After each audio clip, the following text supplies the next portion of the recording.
মাতাজি অর্পা সবাইকে আনন্দ দিয়েছেন অপলোক অর্পণটা।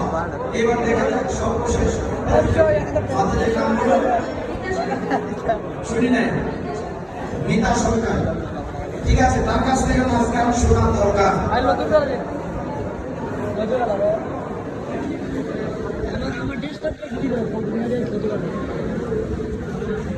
আরেকটু সময় থাকলে বিশেষ